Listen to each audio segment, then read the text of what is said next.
नमस्कार दोस्तों। आज मैं आप लोगों के लिए एक लघु कथा लेके आई हूँ जिसका शीर्षक है भेड़िया। जंगल। हाँ, जंगल शब्द से भय लगता था उसे। माँ हमेशा समझाती थी, जंगल की तरफ मत जाया कर, भेड़िया उठा ले जाएगा। दिल दहल जाया करता था उसका। फिर सोचा उसने, बापू तो जाते हैं, उन्हें तो भेड़िया नहीं ले गया। उसने फिर सोचा, एक दिन बापू के पीछे पीछे जाकर देखूंगी, भेड़िया आएगा तो बापू बचा लेंगे। तभी माँ ने कहा, रनिया चल अंदर चल, बाहर खड़े होकर क्या जंगल की तरफ ताकते रहती है। कुछ नहीं माँ, रनिया ने मासूमियत से कहा। रनिया भाग के अंदर आ गई। शहर के बाहर एक गांव में घर था उसका। उसके गांव में कुछ 15 से 20 परिवार ही रहते थे।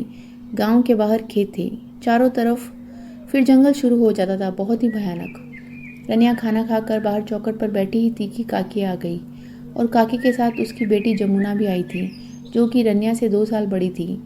जमुना और रनिया में बहुत ही गहरी दोस्ती थी। दोनों बाहर सिकड़ी खेल रही थी। काकी ने कहा, ए जमुनिया, थोड़ी देर खेल के रनिया को लेके भीतर आ जाओ। ठीक है माँ, जमुना ने कहा। माँ हमेशा जंगल जाने से मना करती है, रनिया ने शिकायती लहजे में कहा। मुझे पता है रनिया, कल माँ चाची से बता रही थी, भोला भैया की बहन जंगल में मरी मिली थी, उठा ले गया था उसे भी। मैं तो सोच रही थी कि एक दिन जाकर देखूंगी, भेड़िया दिखता कैसा है। रनिया ने उत्सुकता से पूछा। नहीं नहीं रनिया, सोचना भी मत, जमुना ने कहा। मैं बहादुर हूँ दीदी, रनिया ने मासूमियत से कहा।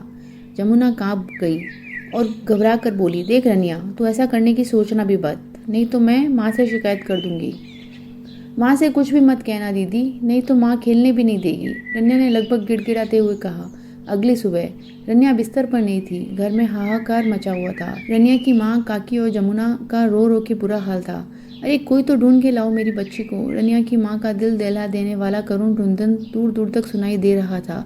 तभी जंगल की तरफ से आती हुई भीड़ के शोर ने सभी का रोना बंद कर दिया था। धनकू दादा के हाथ में रनिया का लहूलुहान शरीर देखकर रनिया की माँ गश खाकर गिर पड़ी और जोर जोर से चीखने लगी, ले गया मेरी बच्ची को भेड़िया, ले गया, हाय मेरी बच्ची। बुरी तरह नोचा हुआ, दांतों के निशानों से भरा हुआ, खून से लथपथ शरीर गांव की अन्य बच्चों के लिए सबक था।